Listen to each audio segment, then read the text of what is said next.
The thick, pungent smell of smoke and dust, and the sound of cracking whips overwhelmed the stranger's senses.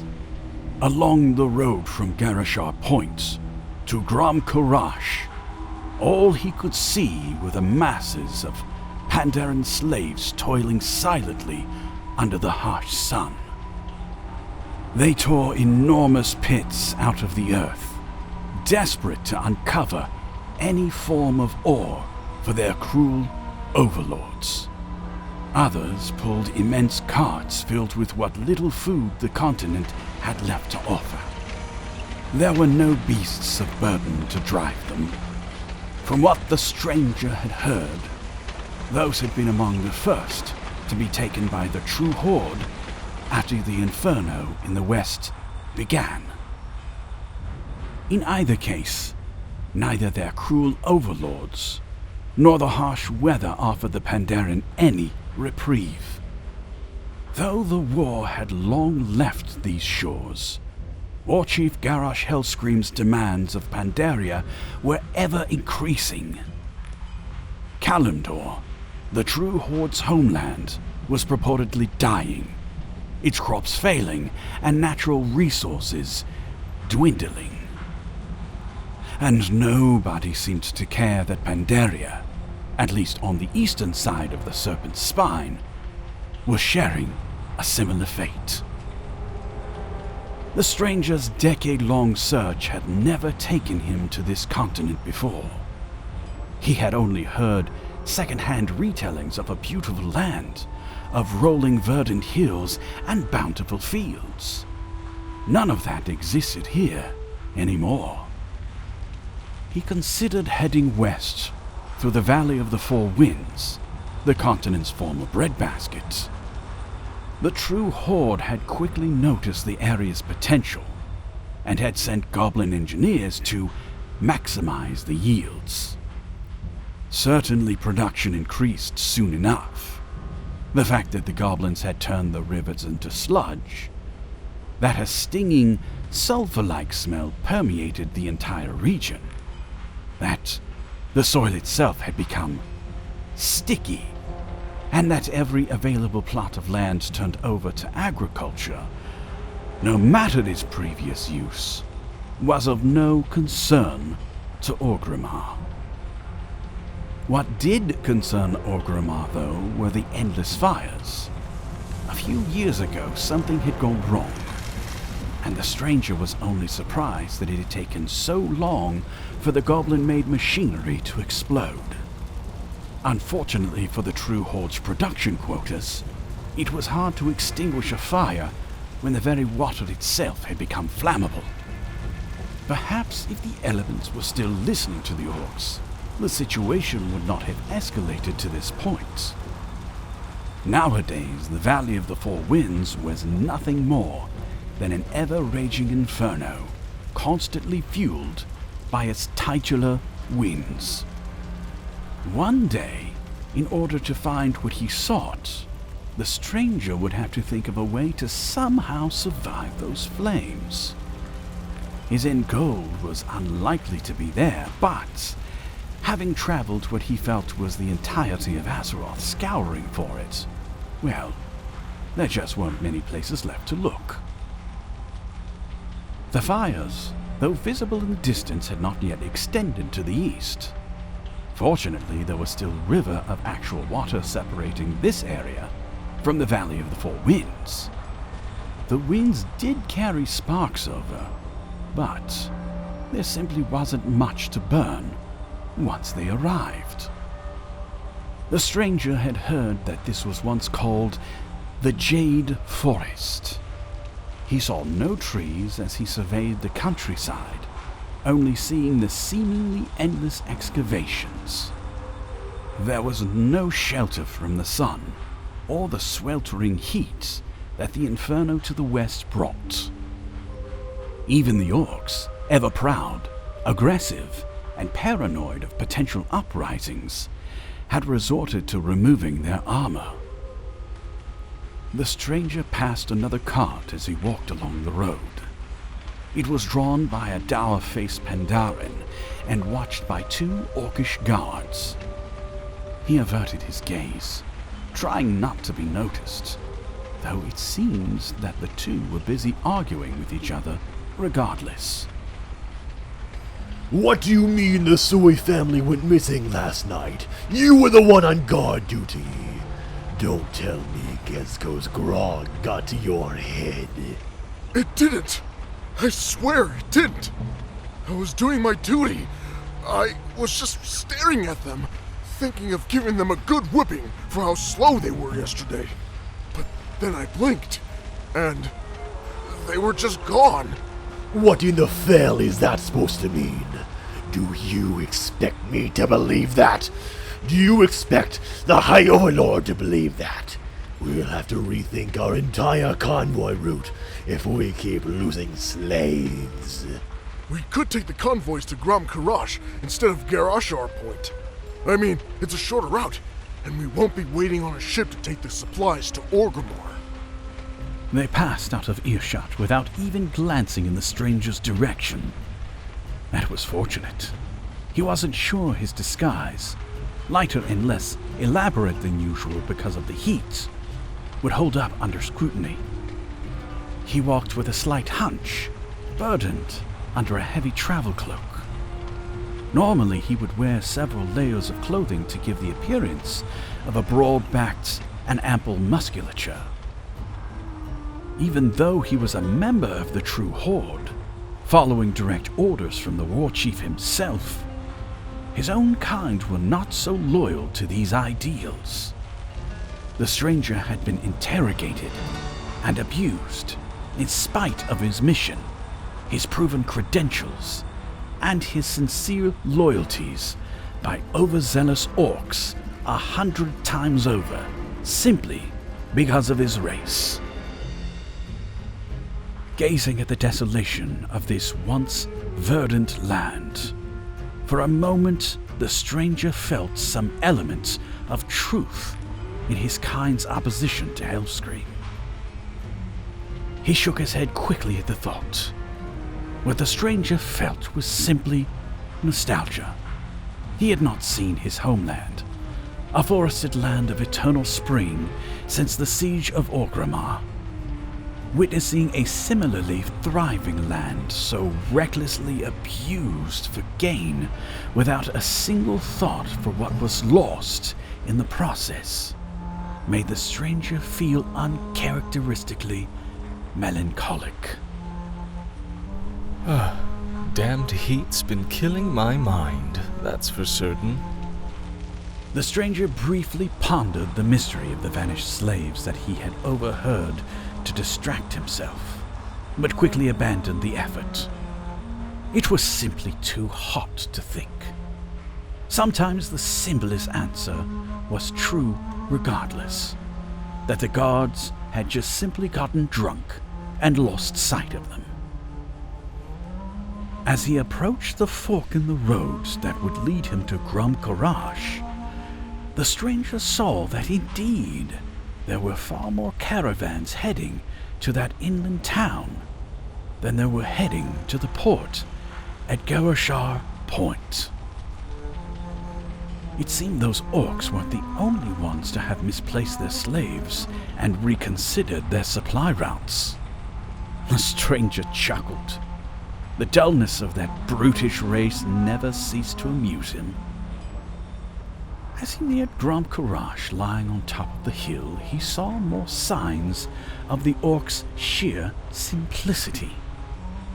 The architecture marked it as yet another unremarkable outpost among many, guarded by jagged iron walls that contained similarly jagged iron buildings.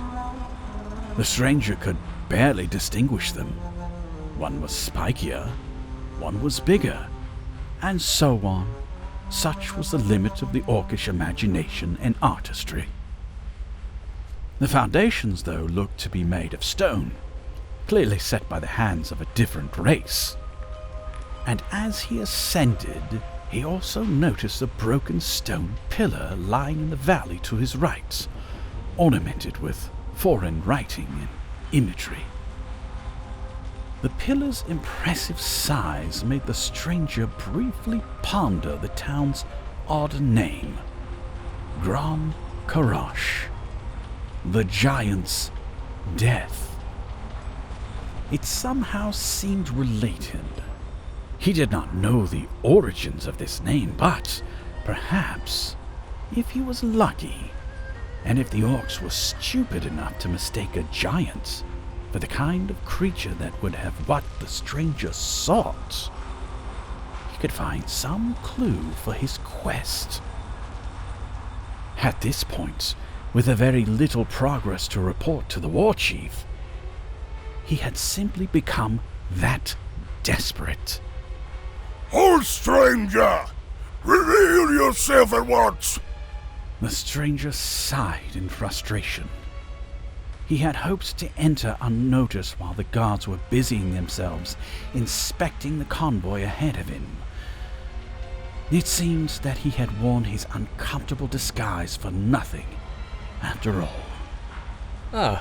In hindsight, I suppose wearing this stuff in this abominable weather makes me stand out, doesn't it? The stranger removed his heavy cloak, eager to be rid of it. He chuckled at the shock on the guards' faces, and they wasted no time surrounding him with their weapons drawn. What the? Centurion! We have a spy in our midst! Drop your weapons at once, traitor! I am no more a traitor than you are. Not all of the Sin'dorei have forsaken their oath to the war chief. And do I look like I'm armed? You dare insult the warriors of the True Horde, traitor! Another word from you, and we will be off with your head. The stranger sighed again. He wore a simple embroidered outfit covered by a tabard of the True Horde. In his experience, such obvious displays of loyalty were necessary for the half-wit orcs he came across. Still, these guards looked unimpressed. They closed in on him, weapons ready to strike if he tried to resist. The stranger debated whether to freeze them all in place while he searched his pockets and bags for the war chief's writ. Stand down, soldiers! I believe I recognize our unexpected guest. The voice belonged to a tall orcish woman with dark hair and striking blue eyes that carried herself with confidence. Unlike the bare-chested grunts, she was, similarly to the stranger, also overdressed for the hot weather. The stranger smiled as he recognized the robes of a fellow mage, which covered up to her neck. Finally, someone intelligent enough to hold a polite conversation. Centurion! This traitor tried to sneak into the outpost, lied to us about his identity, and insulted us to our face! We cannot let his actions go unpunished! Easy, warrior. You are all young. I can understand why you would not know this one.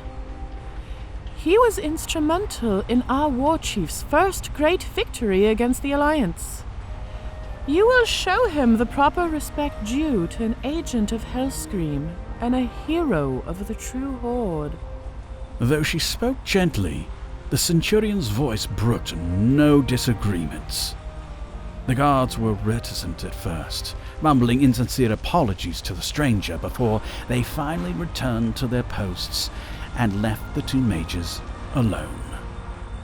Impressive. I find it rare for these meatheads to obey anyone who doesn't have muscles as big as theirs. Are you so certain I don't? Oh, well, I apologize. The name is Kirka, centurion in charge of Grom'karosh. She extended a hand to shake his, which the stranger took. He was surprised to find it cold to the touch. Come, join me for a drink. You must be eager to unburden yourself after traveling like a packed Khono in this forsaken weather. Our tavern is much cooler, I promise you. and I have been eager to speak to a renowned hero such as yourself. I appreciate the offer, Centurion, but I have a mission to focus on. I will simply require a place to stay while I carry out the Warchief's command. And you do not believe the commander of this outpost might have useful information for your quest? Ah, fair. I admit, I have missed the company of a fellow Arcanist. Lead on, please. The two mages walked without a word towards the tavern, a small building also indistinguishable from the others. They were briefly interrupted by a particularly burly orc, silently walking over to them. He glared at the stranger, handed Kirka some papers, then wandered off. My second in command, Mukrush. He's in charge of assigning each shipment to the portal it needs to go through. This is just the latest report. The Zandalaria making a fuss about the Inferno again. Ah, I was wondering why so many of the convoys were heading here, inland. Portals, that should have been obvious. I didn't know I would find so many fellow Arcanists in this place. No, it's just me maintaining them. But to maintain multiple portals without interruption, one would need an entire platoon of mages working in shifts, at least. Aren't you glad you'll be sharing a drink with such a capable arcanist, then? Frightening, rather. The two arrived at the tavern. There were few customers visible inside, just a small handful of grunts. The goblin barkeep was busy polishing a glass, no doubt preparing for a crowded evening. Once the stranger entered, he couldn't help but halt in his tracks. The temperature, no longer an oppressive heat, immediately reminded him of Quel'Thalas. Gesko! Get the usual stuff for an esteemed guest. Are you coming, dear esteemed guest? The stranger started, breaking out of his reverie, and rushed to join the centurion as she sat at one of the many open tables. Meanwhile, the goblin bartender gave a wordless nod. Just as the stranger finished sitting down, Gesko had already appeared at their table, pouring a sparkling drink in 2 metal cups. The esteemed guest couldn't help but stare in surprise at this shockingly fast service. Gesko here is a bit of a mage themselves. I keep telling them that warping time shouldn't be used for bartending, but what do I know? Ah, didn't you say you were the only mage here? No, I said I was the only one working on the portals. Gesko's just a barkeep. The stranger picked up his drink, bemused by the casual abuse of magic. He was no stranger to doing so himself, he thought. He raised his cup high. Well then, to this gathering of like-minded intellectuals. Kirka raised her own drink and mimicked the cheer. The stranger was pleasantly surprised as he sipped. It was sparkling Fairbreeze wine, not the infamous grog he had heard of on the road. He shot a glance towards Gesko, eager to ask where they had acquired the drink, but the goblin was not there. Gesko had already returned behind the counter, polishing the same glass as if he hadn't just poured drinks at their table. The stranger couldn't help but be impressed as he lowered his cup. I will be honest, I did not expect to meet 2 powerful mages so early in my journey. Pandaria is not exactly well known for its arcanists, you see. Ah, but it is well known for its odd magics.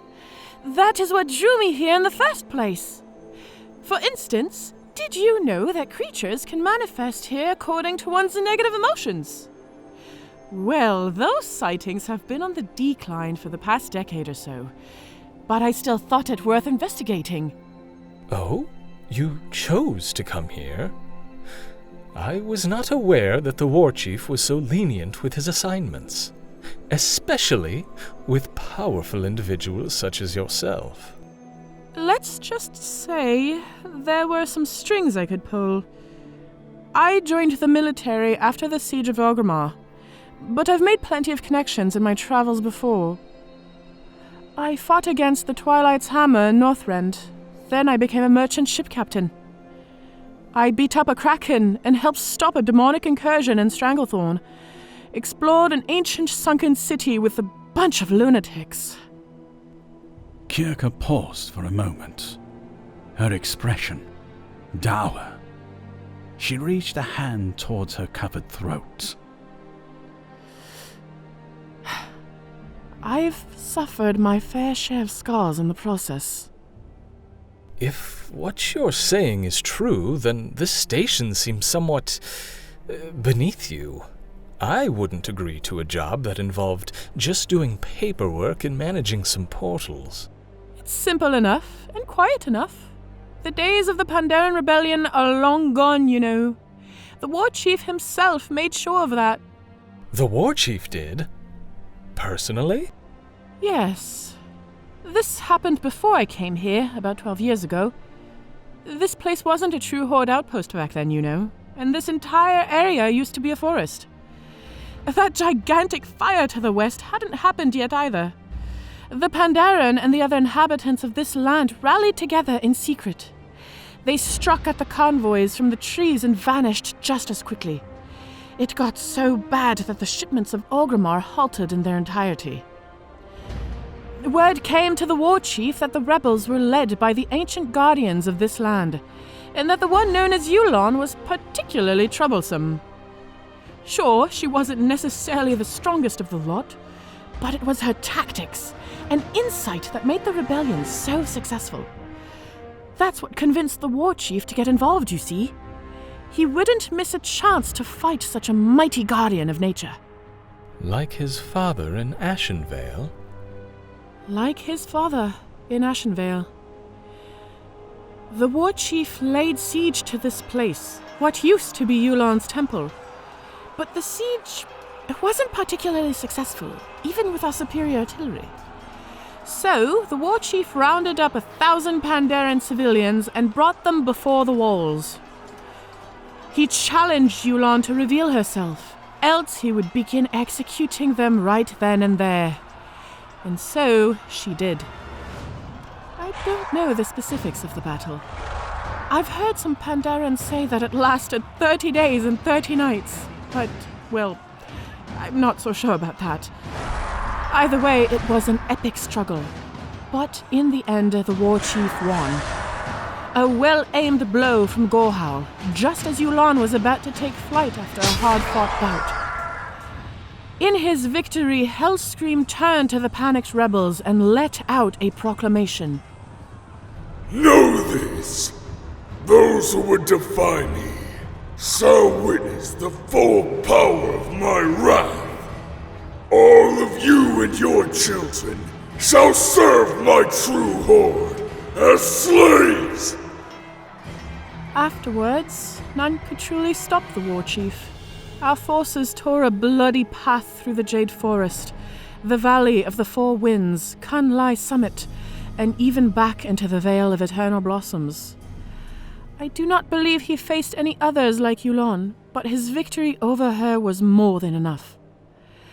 I have heard that the Pandaren have their own name for Hellscream. Eurodentan. I don't speak the language well, but I believe it loosely translates to The Thunder Lord Returned. Impressive tale, to be sure. But still, you would choose this storied place simply for the quiet? Well, there is another reason, I will grant you. This place is incredibly rich in jade. Jade? A worthless gemstone used only by middling craftsmen and apprentice magi. I don't believe I've ever heard of jade being requested by Orgrimmar. But I happen to know just the right buyers. But that is enough about me. I would know how I can be of aid to such a hero of the True Horde such as yourself. Dear Thalen Songweaver. So, you truly did know who I am. I do not recall seeing you among my rescuers from the prison in Theramore. It is rare to find a blood elf still loyal to the war chief, you know.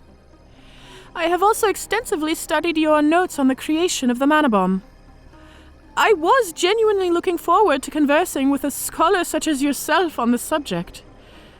But you seem to have vanished off the face of Azeroth. I have been away on assignment from the war chief. He wants another mana bomb of that magnitude, doesn't he? Thalen quickly got up from his seat. Before he could utter a reply, he felt a big, strong hand on his shoulder. The centurion asks you a question.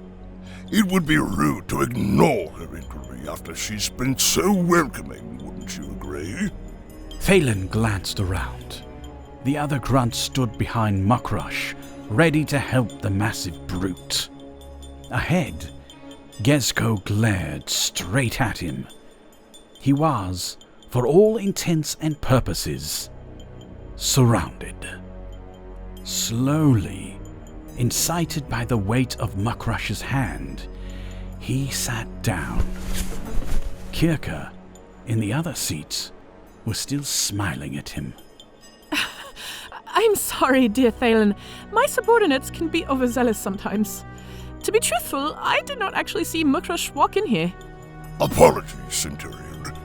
I brought news from Kunlai, and I thought you would like to hear them sooner rather than later. I can return after you are finished, if you wish. No need. Please, I am eager to hear them. I'm sure our guest won't mind. As you say, Centurion, the Dogani and the Xantian have agreed to join us. We are still waiting for word from the Barak, but... Don't even think about it, dear Thalen. Kirka had noticed the blood elf attempting to weave the teleportation spell under the table. He halted the movement of his hands and raised them in a gesture of surrender. It would be impolite to leave so soon, as my subordinate has said, dear Thalen. I have so many questions for you, and you have oh so very much to answer for. Did you know I would come here then? Was this all planned? Who are you, truly? One question at a time, my dear. And no, I wasn't aware that you might come here. I have been on the lookout for signs of you, but you kept a very low profile. And then, just as we're set to begin, you arrive. Coincidence is truly a frightening thing, isn't it? Begin what? What are you scheming? My question first, dear Thalen.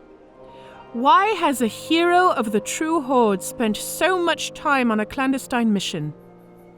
You're an archmage, true, and not a bad spellcaster, but you aren't exactly remarkable. Your only real claim to fame is the mana bomb. I ask again, Garrosh wants more, doesn't he? If you expect me to sell out my war chief or the True Horde, you will find that... You're looking for the focusing iris of the blue dragonflight, aren't you? Thalen stared, mouth agape, unable to form an answer. Like I said, coincidence is truly a frightening thing. Just as I was searching for you and you stumble right into my hands, so too have you accidentally come across the precise thing you are looking for. You have it? I couldn't find it at the ruins of Theramore, so I just assumed it had teleported itself somewhere as a failsafe. There was no way to build a mana bomb of similar size without it. I've spent over a decade searching for it. I've braved the depths of Blackrock, the ruins of Azul-Nerub. I've even had someone scour the vaults of Dalaran by some miracle. You truly have it? Stole it, rather, against the wishes of my closest friend. How else do you think I can maintain the supply portals? Not to mention constantly masking their magical signature, teleporting slaves to safety. Thaylen suddenly unleashed a blast wave of fire magic, knocking away the chairs, Kirka, and everyone else around him. His goal was finally in front of him, after all these years. The only thing stopping him was this upstart, this nobody whose only real accomplishments were owed to using the very item that he had been searching for. He would show her what a true archmage was capable of, and finally reclaim the focusing iris. Faster than his enemies could react, he formed several ice spikes in the air and launched them. All of them, except for the one aimed at Kirka, impaled their targets.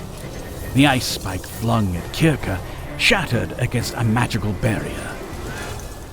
Thaylen hurried to start forming another spell, but before he could complete the arcane motions, he collapsed to the floor. Kirka let out a sigh and slowly rose to her feet. I was hoping to avoid violence. Good thing I prepared something special for our esteemed guest. Don't you agree, Mukrush? True enough, Centurion. I apologize. I let my guard down. Weakly, Thaylen looked behind him. Mukrush rose to his feet, casually removing the ice spike that had impaled his shoulder. The brute seemed to barely notice the pain. Thaylen's eyes widened as he searched his surroundings. The other grunts and Gezko were nowhere to be seen. Mere simulacra, dear Thaylen. Come now, it is a simple enough spell for an archmage. I am honestly surprised you did not recognize it immediately. Don't try anything again.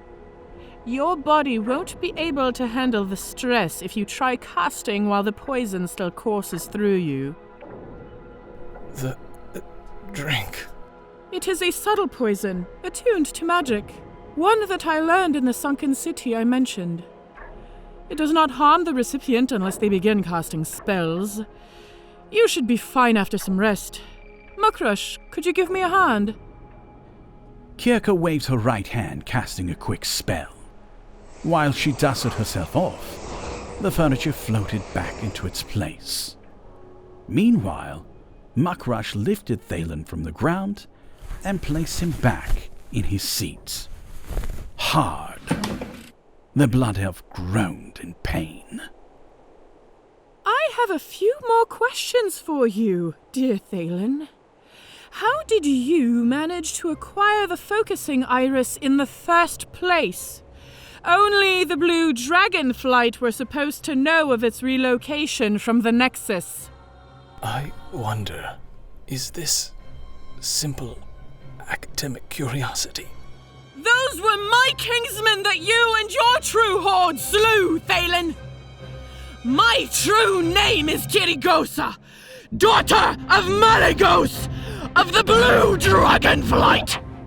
So, it's a personal matter. You used one of our most prized treasures to inflict untold death and sorrow! While we cannot change the past, I will have you fix your wrongdoings. Where have you taken him? Who do you... In order to be used to its full potential, the focusing iris requires the blood of Malygos, or of one of his children. When the corpses of those slain while guarding the focusing iris were found, one of my kin was missing. I ask again, where have you taken him? You have a chance to redeem yourself. Forsake the monster you have aligned yourself with. So answer me! Where is Hellscream keeping him? Thaylen considered his predicament. It was not the first time the thought of forsaking the True Horde had sprung to his mind. He had grown tired of his endless quest, of having to constantly deal with the abuse from orcs who refused to accept that he might be on their side. More importantly, he missed his homeland. He wondered briefly if the oddly specific drink and the temperature of the tavern were chosen to unsettle him. If so, it was working. But no, Thalen knew there was no going back. There was nothing that could stop Hellscream's advance across Azeroth. Eventually, he would conquer Quel'Thalas as well, and Thalen was not about to join the losing side. Even if he turned against the war chief, even if, by some miracle, Hellscream could be stopped, it did not matter in his case. At this point, he knew that he would never be welcomed back into his homeland. All that was left was to continue forward along the same course he had chosen over 14 years ago. Even if I knew, I wouldn't tell you. There is no hope for you. The war chief will have what he wants. The True Horde will prevail. Perhaps we will revisit the subject in time. If you don't answer me eventually, well, I know someone who would be very interested in meeting the destroyer of Theramore. Kirka paused to compose herself. Thalen froze in fear, understanding her meaning. Mukrush, bellying his size and physical appearance, placed a gentle hand on Kirka's shoulder. The dragon smiled, appreciating her friend's attempt at comfort.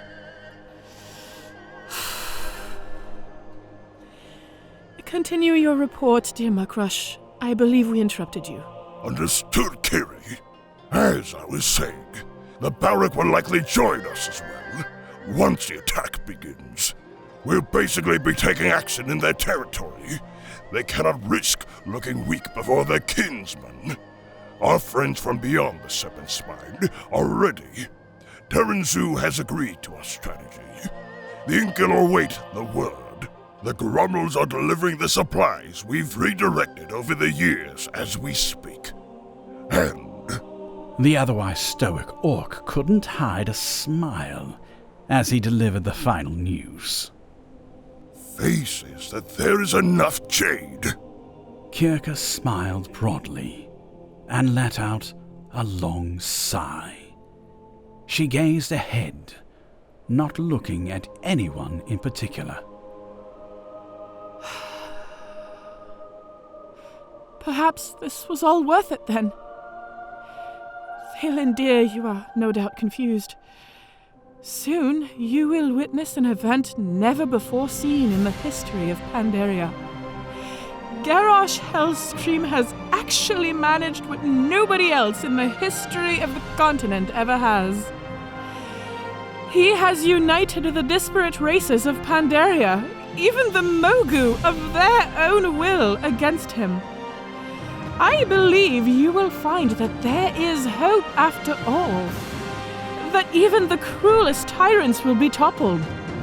And that one day, as the scars of war begin to heal, that peace will finally reign over Pandaria and the entirety of Azeroth.